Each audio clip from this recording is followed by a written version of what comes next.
to the esteemed guests present today. This is a very special day, a special occasion, because we are here to celebrate the release of not one, but two books, namely, The Idea of Constitutional Liberalism in Goa, Understanding Bernardo Peres da Silva's Diálogo, and second, Concise History of Goa, authored by our very own, renowned, and most loved Dr. Celsa Pinto, historian and former Director of Education, Government of Goa, who I proudly acknowledge as my godmother. I would now like to invite Dr. Celsa Pinto to escort the dignitaries on the dais.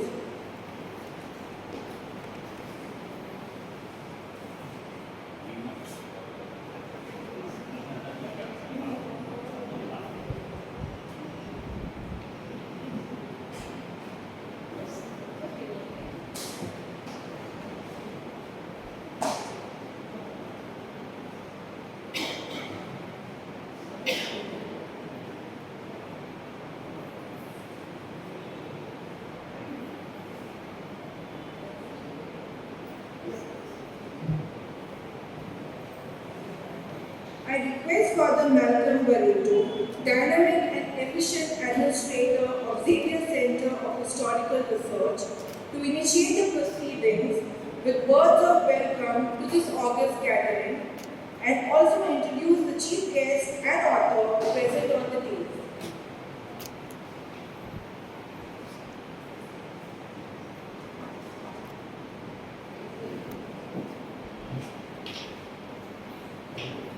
Good evening, one and all present here, and welcome to Xavier Centre of Historical Research.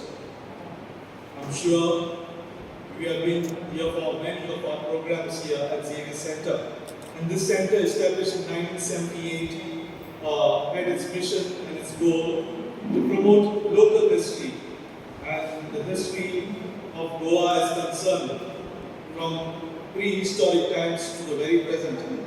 And I think this continues to be our aim, to search for this quest of the history unknown to us.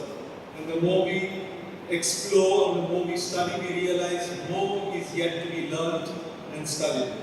And therefore, I invite you to this esteemed centre where you will find a great joy in researching and knowing our history of Goa. Now, we are coming here for this day to celebrate with the author, Dr. Celsa Pinto, for the release of her two books. Already mentioned you, namely The Idea of Constitutional Liberalism in Goa, Understanding Bernardo Peres da Silva's Diálogo, and the Concise History of Goa. And I'm very happy, as on behalf of our director, Father Tony, to have this great function where the author is called Chief Guest, Mr. Anthony Desa, a former Chief Secretary of Madhya Pradesh. A few introduction of our Chief Guest, Mr. Anthony Desa, is concerned. He was selected to the Indian Administrative Services in 1980, and he retired as one of the longest serving Chief Secretaries of the state of Madhya Pradesh. Having studied in St. Xavier's, Mumbai, he was a gold medalist in history and political science in his masters from Bombay University. And then later, he took an MPA from Harvard University in the United States of America. He was also deputed to the United Nations for 5 years. One of the best things about Anthony Desa, besides his commitment to the government and to India in terms of civil services as concerned, he is a writer of fiction and poetry, and he has won the Times National Short Story Competition. Also, he has 2 volumes of short stories, one of them set in Goa, to his credit, which he wrote under the nom de plume of Pino Desa. And also an interesting factor and an interesting contribution to the Society of Jesus with regards to Anthony Desa as concerned is that he has helped the Goa Jesuits to initiate the Jesuit IAS training in Jesuit House Pension. The warm welcome to Mr. Pino this is our chief guest for today. Now let's speak about our author. A very proud moment, having done a PhD under the leadership of Dr. Theodore D'Souza. She completed 1992 year in XCHR itself under Goa University. But let's speak about her living in Karachi and coming to Goa. It's been a great blessing to the state of Goa in terms of her contribution is concerned. She did very well in her academic studies. She completed a bachelor's in education and master's in history under Bombay University with a first class. And as I already mentioned, that she obtained a doctorate from the Goa University in 1992 under Professor Theodore D'Souza. I'd like to mention her books, the 4 authored books she has done, that is Trade and Finance in Portuguese India, Goa Images and Perception Studies in Goan History, Situating Indo-Portuguese Trade, a Commercial Resurgence, and Tobacco Monopolies in Goa 1674 to 1856, and she co-edited the book Indo-Portuguese History Global Trends. So spending 35 plus years into research, she credits about 25 research papers in reputed journals of history. She also has held numerous positions, being the longest serving Director of Education for the Government of Goa. Also, she was the Director of SERT, and also she had other important positions. She is also well known in the circles of SP Chopre College, Bhagam, where she was a lecturer. And I guess some of you, those who have studied Chopre College, may have experience of teaching. A versatile person and a dedicated scholar, we welcome Dr. Celsa Pinto.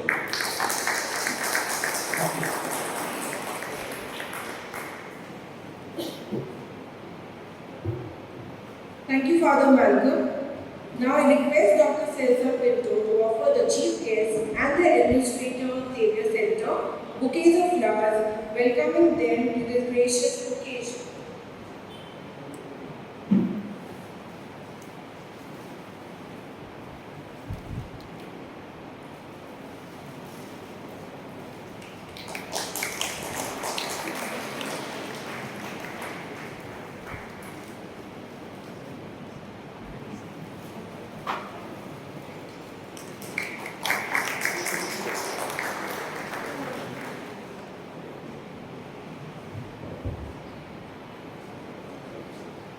I'm sure everyone present here are eagerly waiting to hear more about the books from the author herself, requesting Dr. Celsa Pinto to enlighten us by giving the author's perspective on the 2 books.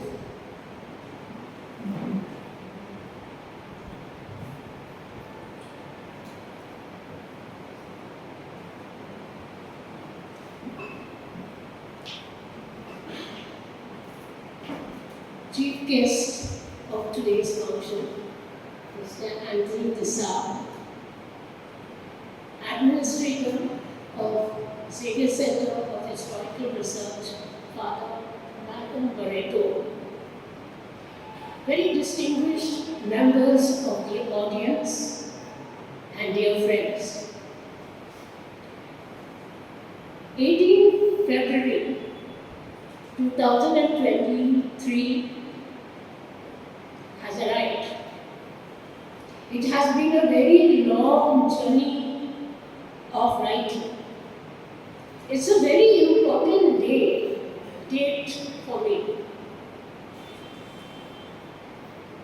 29 years ago, in 1994, on this very date, 18th February, my very first book, Trade and Finance in Portuguese India, was launched.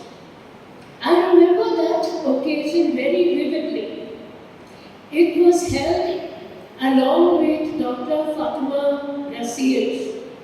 It was our maiden books and our maiden launch function.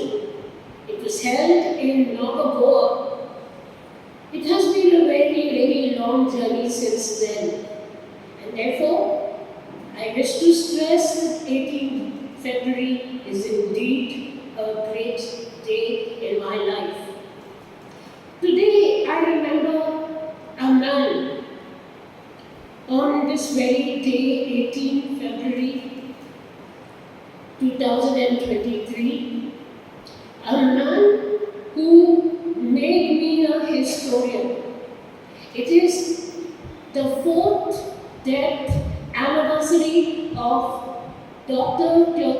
R. D'Souza, the very same man who years ago was director of this very esteemed and prestige institution. I remember him fondly. I miss him a great deal. I continue to consider him as my guru and to walk in his footsteps. Coming to my books, I'll start with a book that arrived in December 2022, that is last year. That book, so I would say, I would call it the first book, and from now onwards I may refer it as the first book, entitled The Idea of Constitutional Liberalism in Goa, Understanding Bernardo Peres da Silva's Diálogo.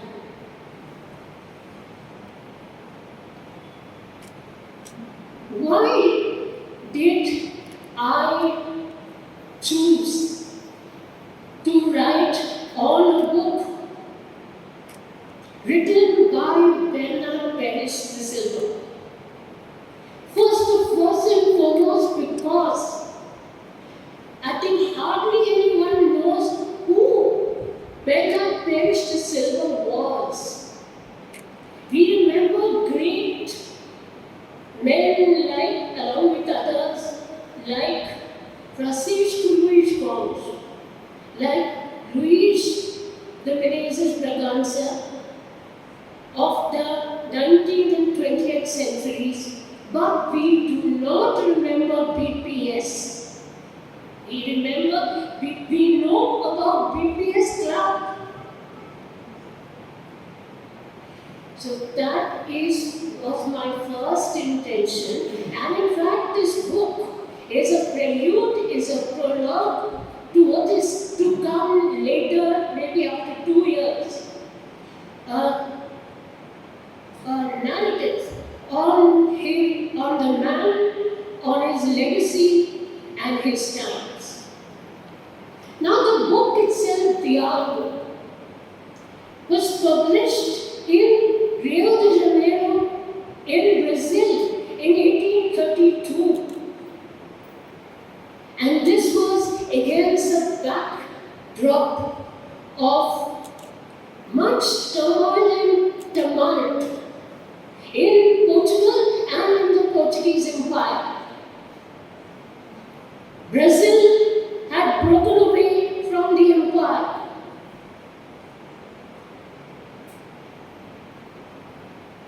There was the constitution, you had a revolution of 1820. Liberal revolution of 1820 in Portugal, followed by a liberal constitution of 1822, which covered not only Portugal but all the overseas provinces, including Goa. So tiny Goa had a constitution in 1822. Tiny Goa. And this book will stress on most of those ideas. On the two constitutions, one of 1822 and what followed a few years later in 1826. Both of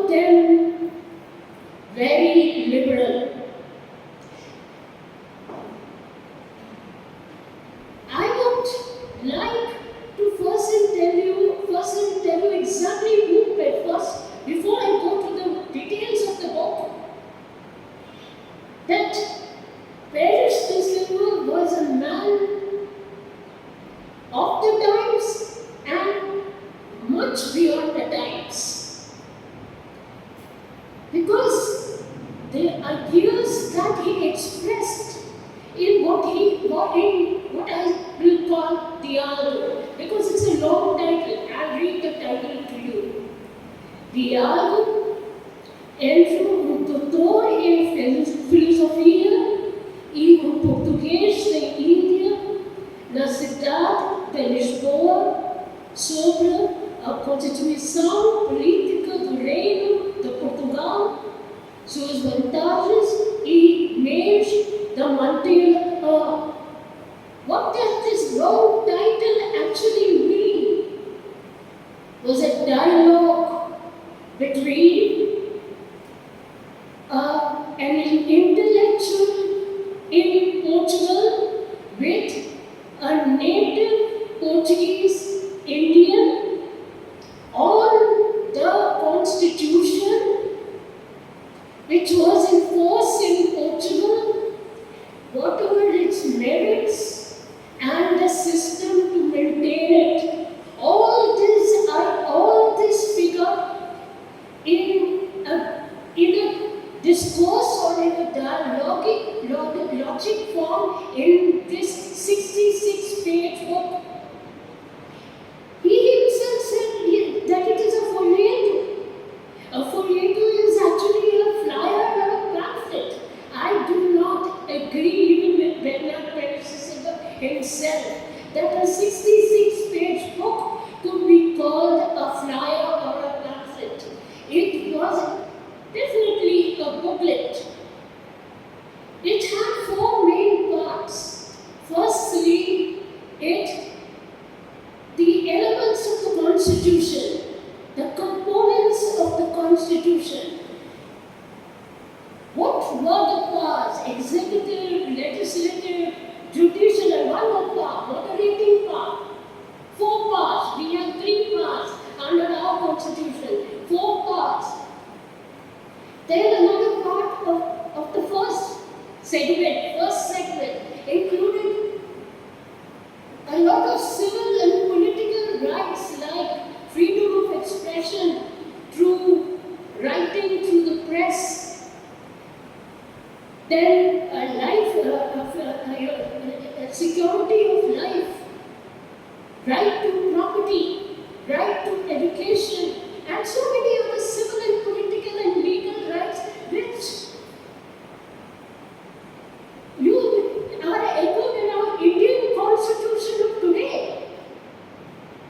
Imagine those ideas of the 1820s and 1830s. And in this first segment, he also analyzes.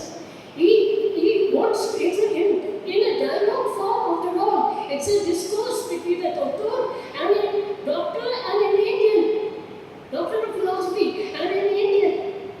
So he in his discourse, he not only tells what the Constitution is about, he also tries to show that, he tries to distinguish between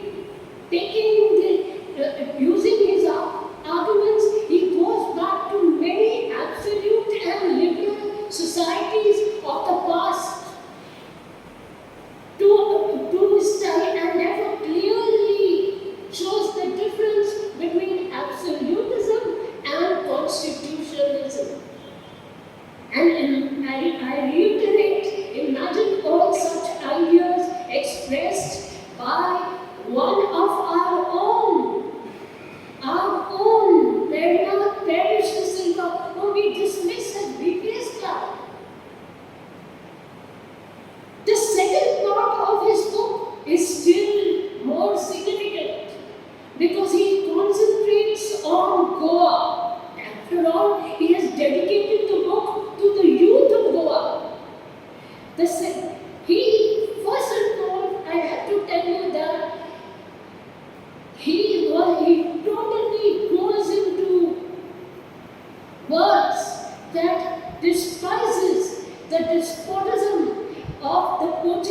over the centuries, and particularly in the overseas provinces and in Goa. He says Portugal sends the waste of its country to Goa, and these people, this waste occupies high-level positions, administrative, judicial, financial positions, totally immoral and corrupt. And weak up bones, he says, weak up bones. He said, you have to do something about it. And one of them is, he speaks about education. He says, you wake up some of you who are educated. Send your children to school. Send them to Europe for higher education. There have been great men like Solon, Thales, Pythagoras, Orpheus, all these people have gained such a lot with their travels. Send your children to Europe. Comitatus of Goa, subsidize at least 12 of them per year. He wanted to see that all Goans have basic education at least in Goa, and some at least move through the Comitatus to send them to Europe for higher education. But then only, he said, there will be public speakers, there will be public opinion, you can express yourself through the newspapers, and you will, even though you have so many doubts about the advantages and merits of the Constitution, you are sure, and he ascertains, I'm sure that you will overcome all your problems. He was aware of the prejudices also in Goan society. The prejudices of you could say, caste, creed, and race, which was there at that time. Very clearly, he brings it out in his book. He asked the people of Goa to develop certain qualities which are necessary for their betterment, for their happiness. Virtues like courage, bravery, virtues like being hardworking, like being people who would give more importance to who get their pleasures honestly through hard work. He believed in pleasures, but pleasures through hard work. My book is a transcription, a translation, and a dissection of Bernardo Peres da Silva's Diálogo. And the last two points I wish to make is that he tells them, union alone will bind together the social laces, the laces in society. Union, be united, people with a common language, culture, come together. The rich will join you, the poor also will join you, and you will develop into a middle class. There will be some sort of a median. That is also what he tells. Have a sense of unity, have a sense of solidarity. And with this, he feels with education, with having these qualities, with going in for a movement for societal reform, for political reform, for the Constitution. With this, he said, Constitution is the only plank of your salvation.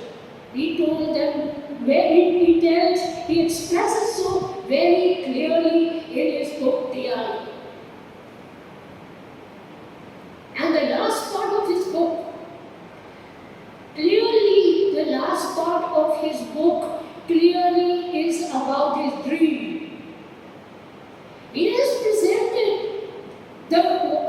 Constitution.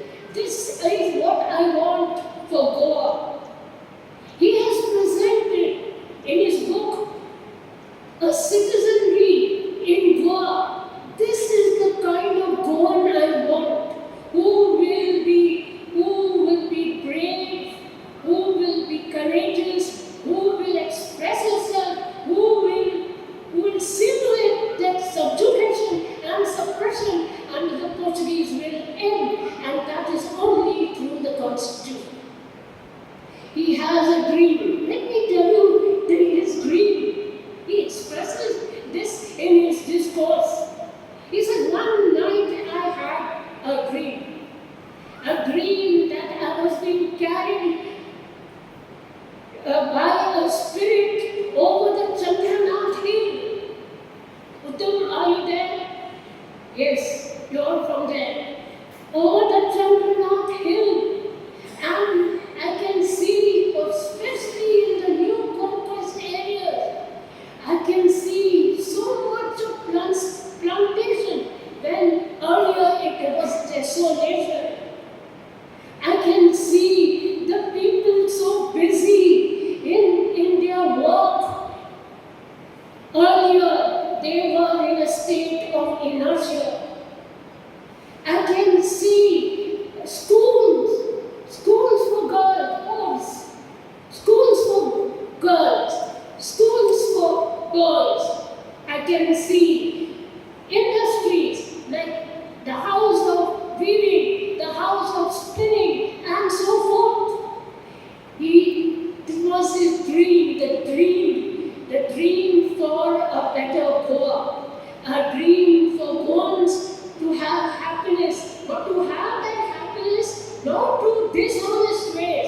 He was against salary class, against it, not through salaries. He said because he knew that that higher posts were occupied by the Portuguese, not the salaried class of today. Please don't misunderstand me.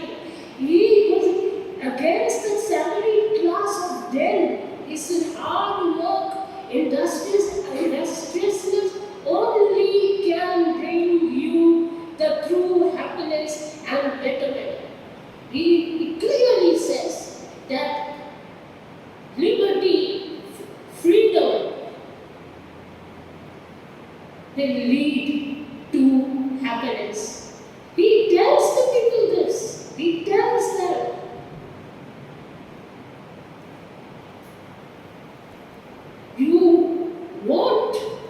You think what you want and want what you think.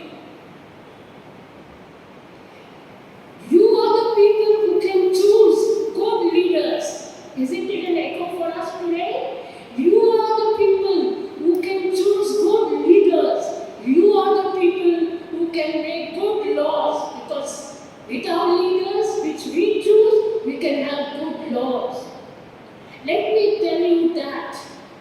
To me, I think I carried away two important things. That I'm proud of the fact that constitutionalism, as expressed by Bernardo Peres da Silva, existed in Goa 200 years ago. Last year was a bicentenary year. 200 years ago, much before we got the Indian Constitution. Proud and tiny Goa had it.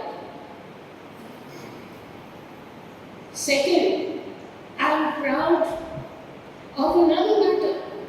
A great scholar. Many of you must have read some of his works, but this is the work of 2012. Recovering Liberties, in his book, Recovering Liberties, Christopher Bailey has ranked the 66-page Diálogo along with the works of Ram Mohan Roy. So this is about my first book. My second book is, the title itself is clear to you. It is about our land, Goa. It is an introduction, historical introduction to the land Goa, its people, and its culture. It emphasizes on all aspects, polity, economy and society. It has 40 chapters and 7 chapters dedicated to pre-Portuguese times or pre-colonial times, where we had the formation of Gaunkaris. You had dynastic rule, some from far and some from close by, like the Philaras and the Kadambas. And the imprint that all the dynasties left on Goa. And then we had the struggle between Vijayanagar and Bahamani over Goa. To me, the pre-Portuguese times has 2 takeaways. One, the Gaunkaris. Secondly, the imprint of dynastic rule. And thirdly, it brings out very clearly the maritime culture of Goa through its capitals, Chandrapur and Gopakapatnam. The last 4 chapters are post-colonial. The pre-colonial and the post-colonial both were difficult to write. Pre-colonial because there are no written records but inscriptions in a language alien to us. But we have some published works. Post-colonial because hardly anybody has worked on the post-colonial period. At the most, they have touched upon on one doctor. And I'm talking about academic, pure academic work. So in between is a period of the Portuguese presence.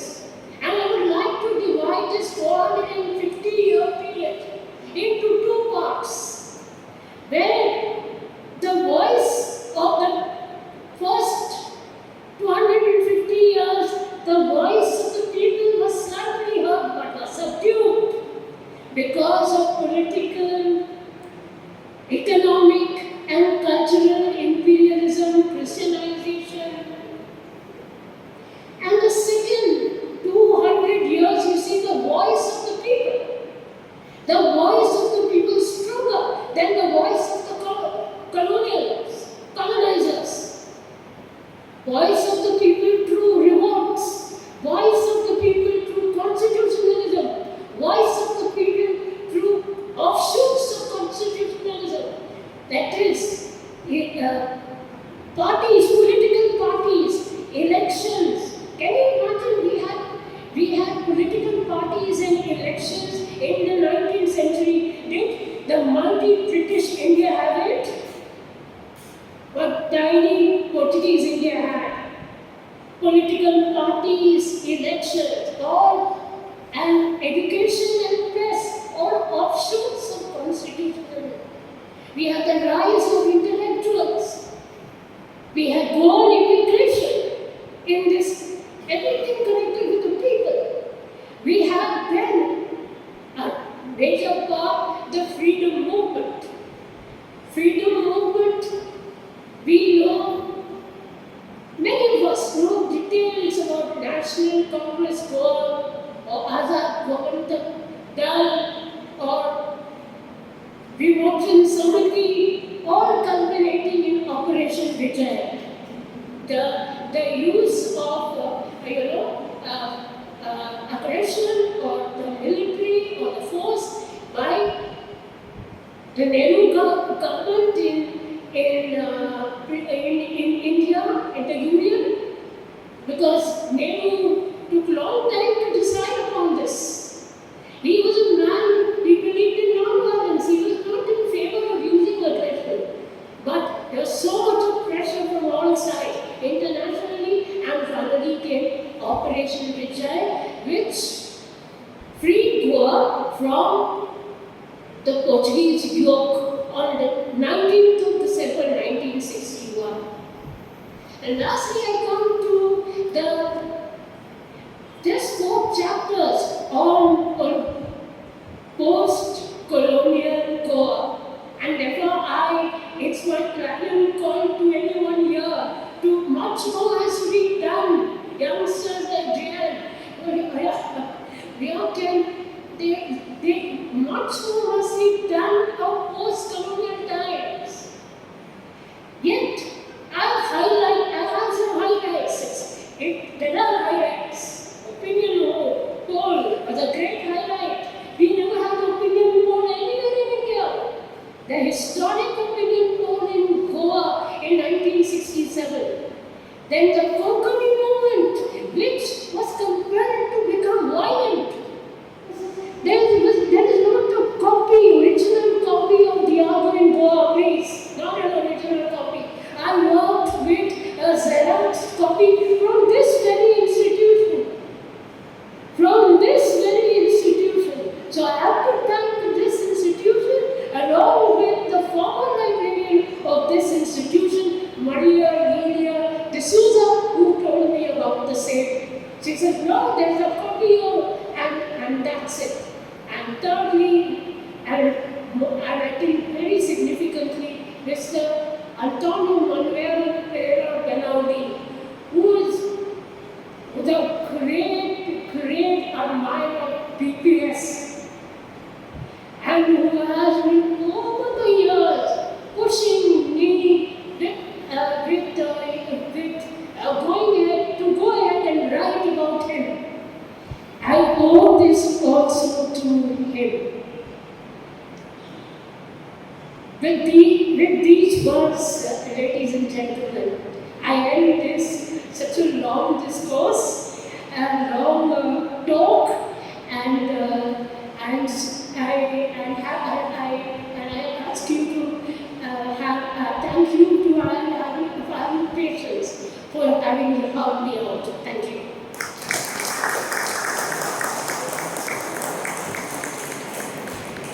Thank you, Dr. Celsa Pinto, for the awareness provided through your books. We now come to the most awaited part of the function, release of the books. Requesting guests on the days to kindly rise. It's the author's desire to have Mr. Antonio Manuel Pereira and Dr. Frederick Noronha, the publisher of the book, to come on the days and be part of the release. Mr. Pereira, I request.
Look here.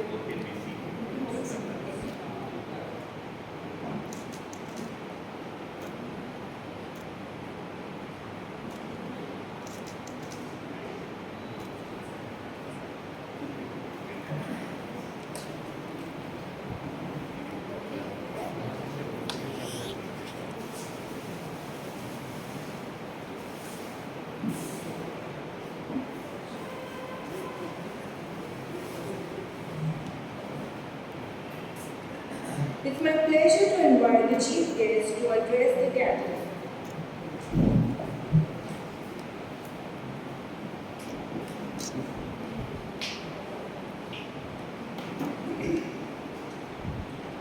Thank you, Father Malcolm, for the introduction to the program, and thank you so much, Dr. Celsa Pinto, for that very lucid and wide-ranging introduction to both your wonderful books. Ladies and gentlemen, there are three things that I'm very fond of, that I love passionately. One is history, one is political thought, and one is Goa. And so when Dr. Celsa Pinto asked me to preside over this evening's function for the release of these two books, I accepted with alacrity. This was a great privilege because these three books combine in them all these three things: Goa, history, political thought. Goa has produced some brilliant minds, many of them Dr. Celsa Pinto mentioned, but some of those minds really require attention at the international level, like Abad Faria, the great psychiatrist, psychologist, scientist, who even had a role in the French Revolution. Sigmund Freud drew on his writings. And another such is Bernardo Peres da Silva. Yet, when we study the development of Indian thought, we have a paper in college called Indian Renaissance, beginning with Rajaram Mohan Roy, and then going through so many thinkers. There was no mention of Bernardo Peres da Silva. And there is a reason. I don't think the omission is deliberate. The reason really is the language barrier. We have all become an Anglophone society. The rest of India was always attached to English, and now even Goa has become attached to English. And many of these people, because they were educated in Portuguese, just like people were educated in English in the rest of India because of British colonialism, these Goans were educated in Portuguese in Goa, and they wrote in Portuguese naturally. But the language barrier kept their works away from the rest of India. And so when the history of India is written, and the history of political thought, and the Indian Renaissance, these names just get left out. Not because of any deliberate policy, but because people didn't even have access to them.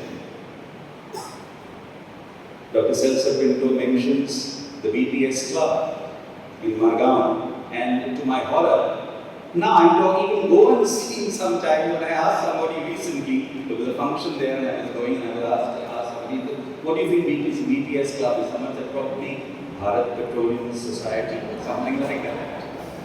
So the great value of Dr. Celsa Pinto's work is that she has taken a seminal book, and as she said, she worked from a cyclostyle copy.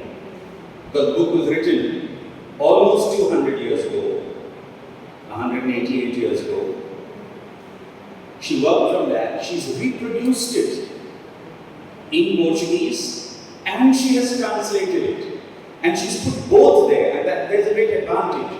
Because you see, when you translate, and as we were talking, she said some words were not very clear, even the cyclostyling. So she chose a certain, both languages, they can go back to the original and see if what she has translated is, according to them, right or wrong. So she's put both versions there. And not just a translation.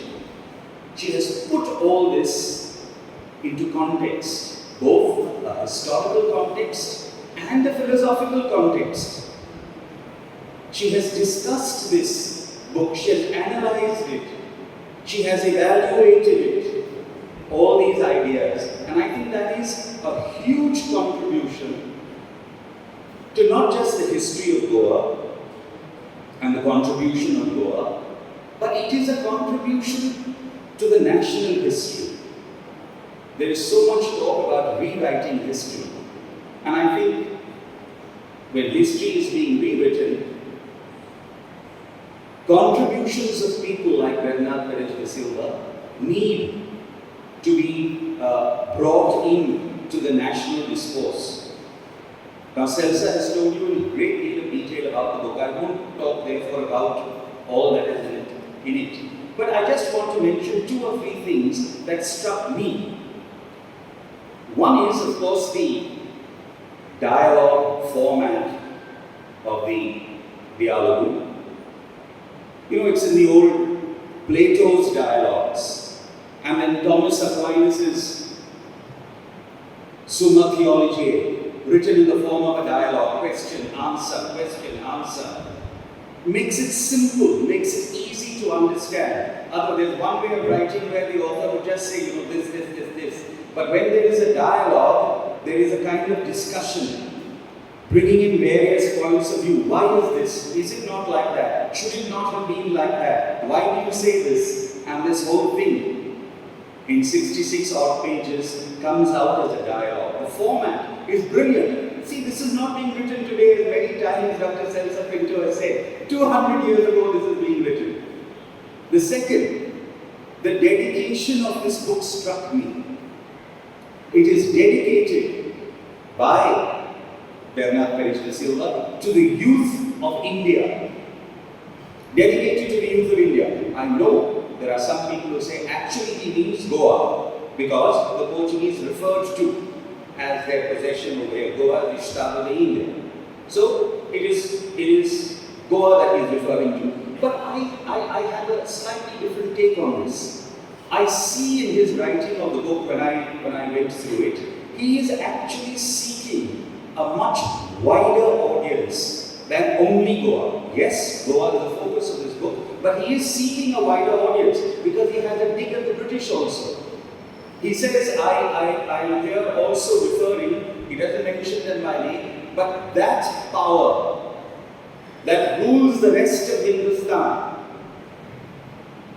and which purports to be devoted to political constitutionalism and liberalism. And if that is true, why do they not bring those benefits to the tens of millions of people in Hindustan? He said that in his book. So you can see here, he's digging at the British, and his audience is, yes, Goa, but his audience is also the rest of India. So he is talking about constitutionalism to come in India 100 years before it happened. 50 years before the Indian National Congress was formed, which was formed in 1884. He's writing this in 1832. Asking for constitutionalism, even in India, telling the British you ought to be doing this. Now, these are huge things. They are important things. Then, yes, one will imagine that he was just, a kind of tattoo of the Portuguese government. That was not so. He is very much fascinated with the idea of political constitutionalism because of the revolution in Portugal in 1820 and the constitution of 1822. The urge to conquest is governed by the lust for gold. He says the colonial powers trampled on the sacred laws of nature, and he says they subjugated unarmed people in the New World and the Old World. So he's even referring to Brazil, South America, the Spanish conquest over there, and of course colonialism in Asia. Now all this is part of Bernardo Peres da Silva's book, and really I thought that is something which is important. Not only that, he is an admirer of the Constitution, but he is already calling for reform in the Constitution. He defends bicameralism, that is, two houses of Parliament, like we have in India, Rajya Sabha, Lok Sabha, we have in England, House of Lords, House of Commons. So even this constitution has a bicameral constitution. Someone says why, then he gives reasons in the dialogue of why bicameralism is good. But he also says, this business of having only noblemen and church dignitaries, the bishops and the cardinals, automatically as members of the upper house is wrong. Because he says nobles are always the enemy of liberty. And the upper house also needs to be reformed. So the constitution is barely started. He is defending it, defending the idea of political liberalism, of constitutional liberalism, but he is also pointing out the flaws and asking for reform. So this is something which is extremely critical, extremely important. And what happens to Bernardo Peres da Silva after this? I am grateful to Dr. Celsa Pinto for asking me here to be at this function, because also a personal reason. There is a personal connect to this whole thing, which is dear to my heart, and therefore I am so happy about it. This Bernardo Peres da Silva wrote this book in 1832. He actually was elected by virtue of this constitution. He was elected as a member of parliament from Goa. Three Goans were elected members of parliament because this constitution actually declared all the Portuguese possessions as equal parts of the Portuguese nation, and all of them had the right to send members of parliament to the Portuguese corporate. So he was elected as one of the three, and they left for Lisbon to participate in the parliament. And then I think in Mozambique they stopped, their boat stopped, and they were delayed. And by the time they were in fact held prisoner, not really prisoner, but they were sort of delayed on purpose. And by the time they reached Lisbon, Parliament had been dissolved, because there was all sorts of things going on, and the constitution was set aside. So anyway, by 1927 again, the constitution came into being. He stood for elections again in Goa. Again he won the elections. And then he went to Portugal to participate. There were again certain problems. He went from there to England, and from England to Brazil. And then he was in Brazil for a few years. That is why this book of his in 1832 was published in Brazil. But what happened is, from Brazil, things began changing in Portugal. He went back to Lisbon. He was able to, his ideas of constitutionalism then began to get accepted, because Brazil declared its independence. The son of the king was declared emperor over there. The king returned. The Portuguese court returned to Lisbon. And he was able to, people began realizing that this man has got a brilliant mind. And he was appointed the first civil governor of Goa. The first Goan civil governor of Goa, not the first governor of Goa. The first Goan civil governor of Goa in 1834. Up to 1834, Goa had only white governors. He was the first native Goan, born in Noronha. He was appointed, and his appointment was declared by the court in Lisbon in May 1834. And then he set out by whatever boat was available, this, that, everything. He reached Goa in January 1835 to be sworn in. Now there was a huge opposition to this among the European officers who were in Goa and the military. Though as civil governor, he didn't have power over the military. There was the power of the military was kept separate. But still they couldn't, the governor is governor. They couldn't imagine why a non-white should be over all their heads. The powers today, you would say, of the chief minister and the governor and everybody all rolled into one. And what did he do?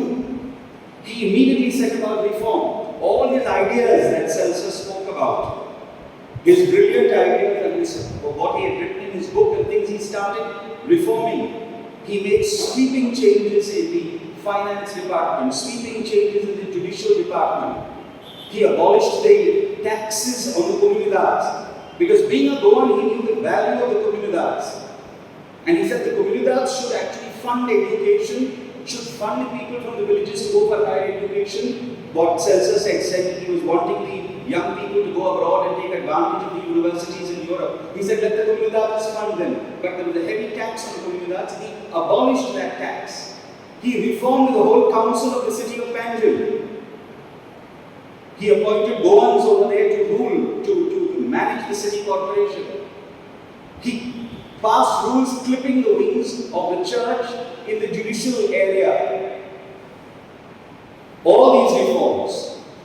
How long do you think he was governor? How many years or how many months? He was governor for 17 days. 17 days he did all this. From when go he began. On the 18th day, on the 1st of February, he took his oath on the 14th of January. On the 1st of February, he was overthrown by the military. Because the military couldn't stand it. So the military, they deposed him and took him prisoner. And then of course protests broke out all over Goa. 10th of February, there were demonstrations all over the place. And the government, the military really, the government, because he was the governor, he was the legitimate governor. Lisbon hadn't changed its orders, but the military went and crushed those revolts. And then now, here I come to what the personal point is. On the 3rd of March, a military revolt broke out. An army revolt broke out. And Goan officers of the army said, what is this nonsense? Maybe he is not in charge of the army, but he is the civil governor, and we have to respect that. So there were a group of Goan officers who were led by a captain in the army, Bernardo from Aldona. 6 of them got together, a lot of people, and they began the revolt in Bangladesh, and they took over the fort of Tirakal. On the 3rd of March, they pulled down the governor's standard. At that time, the Portuguese flag wasn't what it was like now, and each governor had their own standards. So it was the governor's standard. They pulled it down. And they held in revolt the fort of Tirakal for almost 3 months. The whole might of the Portuguese army in Goa tried to get Tirakal, but they couldn't defeat these mutineers, revolutionaries. This again, the mutiny in India took place in 1857. This is happening in 1835 in Goa. The revolt of the military. And the Portuguese army could not defeat them. The contingent was led by a colonel from the Costa, who was a Portuguese man from Mapsa. And he was known as Mata Tigres because he had shot some tigers, I suppose, in the forest. That again proves that there were tigers in Goa even then. Now people are saying tigers are straying into Goa. They are not straying. They are indigenous to Goa.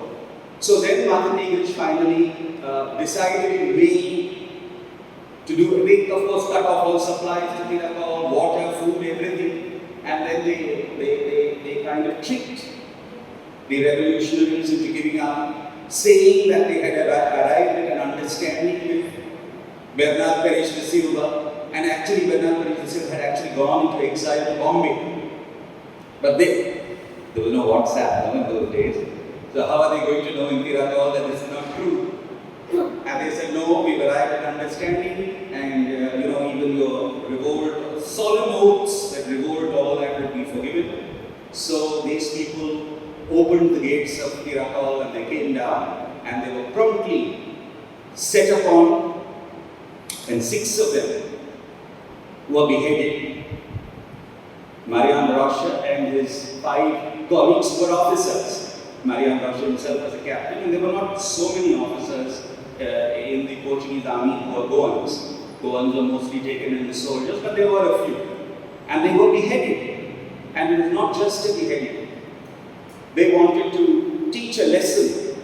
So the heads of these people were put on pikes And Mother Tigrish ordered that they should all go to each of these people's native villages and plant their heads there in the middle of the village square or in front of their houses as a warning. And Mariam Rocha's head was taken on a pike and planted in front of his house in Pitula. Mariam Rocha said that what motivated him was that he had read this book of Bernardo Peres da Silva. It was not some personal loyalty to BPS himself, but he said that he had read this book. And it is the book, the writings of BPS, that had motivated him and his fellow officers to even fight to the death. So, this is that. That is why I feel so privileged today to be here at the release of this book. And coming to Celsa's second book, she's told you all about it. There is always a dearth. It's not that there are not history books, there are history books. But the more people that write, that put together, that interpret things, the better. And Celsa has written this in a concise way, so even an average reader, she's not stinted on scholarship. Scholarship is there, but it is for an average reader to read this history of Goa.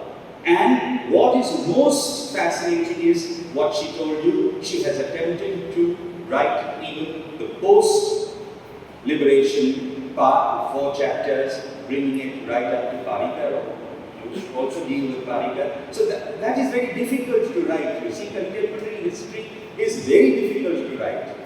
Old history is much easier, but contemporary history is not easy.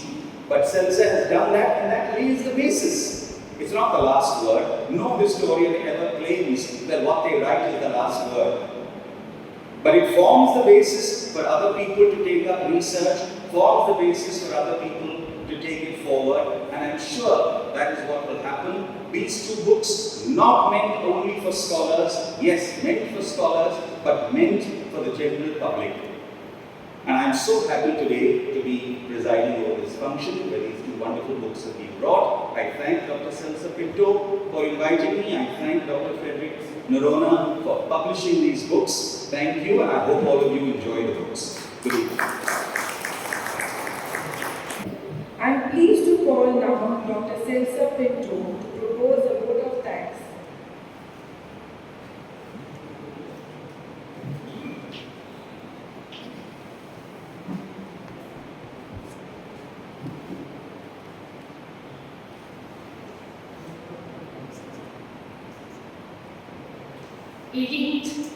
February function here in Xavier Centre is coming to an end.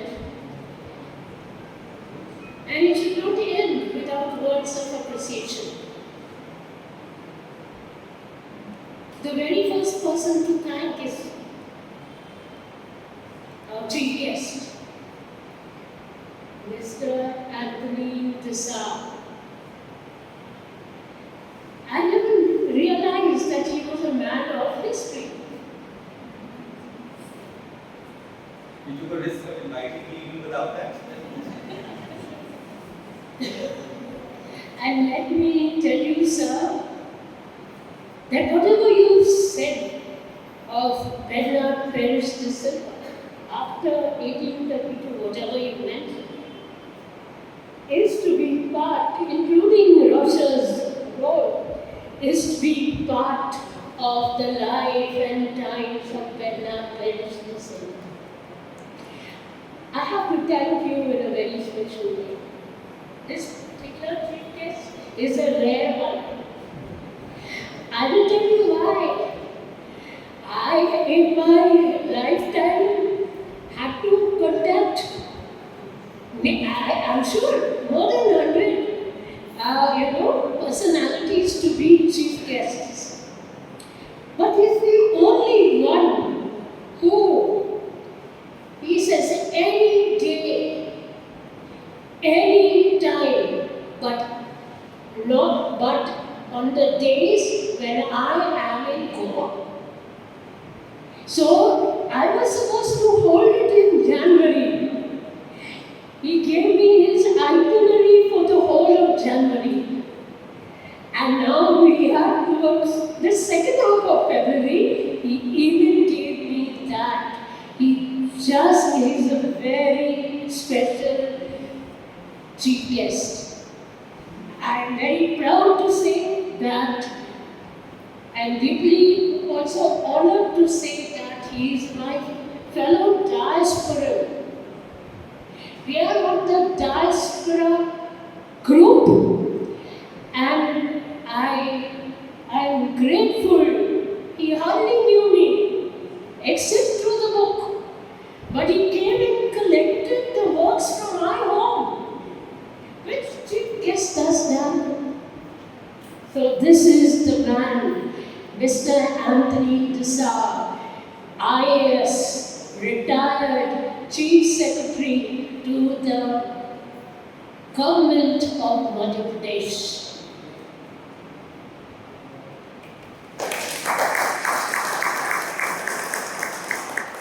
After the guest comes the host. Host is none other than the Xavier Centre. I remember without hesitation, Dr. Anthony da Silva said he would host this function. I am extremely grateful to all efforts made by Father Malcolm Barreto to make this function meaningful here in this institute. Earlier I had my functions elsewhere. Chamber of Commerce, Institute Ministers Precancer, and it was my desire that one day to have it my alma mater. For my PhD studies, this was my place. And I am very proud to have held this function here. Thank you very much, Father Malcolm. And Dr. Frederick Noronha, please pay attention. My thanks go out to you, the publisher and owner of Goa 1556. Both the books came to light, first book with a few hiccups, but second book came galloping. So whatever it may be, with hiccups or in a galloping way, I owe much to Dr. Frederick Noronha, and he is doing such wonderful work, I have to say, for Goa. Goa needs more people like him, not only for publication. He is such a great networker. You have no idea that he is the creator and originator of maybe 15 WhatsApp groups on different themes. Such is a person called Dr. Frederick Noronha. I have to thank Mrs. Mignon Vishkita, my godchild, and I'm very proud to have you to compare the former bank manager of IDBI. Very special work towards this function have also been rendered by my friend and neighbor Coretti Pereira, and Fachi's family also. And similarly, a family, friend, brother, Uttam Rao Desai, thank you very much for the help you have given us. I can't forget the press. The fourth estate is a very powerful estate. We cannot do without you, and you made it to this function. Very, very grateful to you. No function is possible without an audience. And in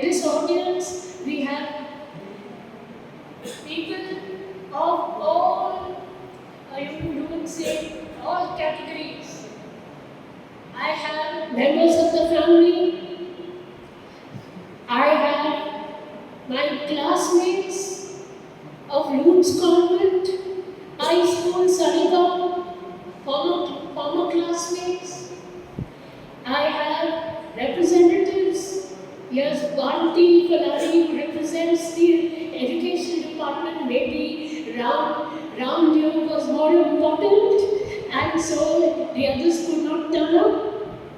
After all, they have the whip to see to it that that function is a success. But I know that they are in spirit with me. I will not mention names, but I know many in the education department are in spirit with me. Thank you also, Dr. Panduram Paldesai, the new director of Konkani Kerala.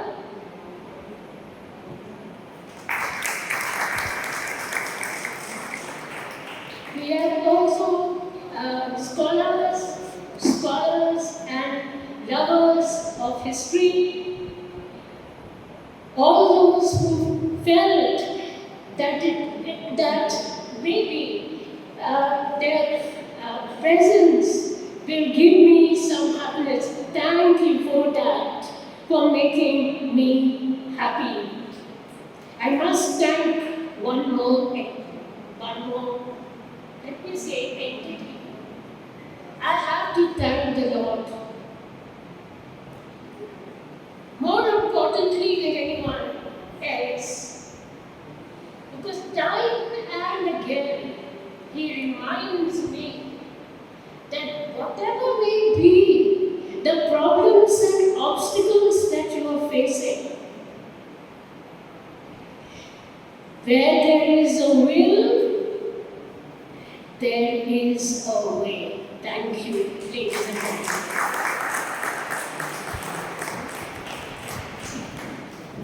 Once again, a big thank you to everyone present here.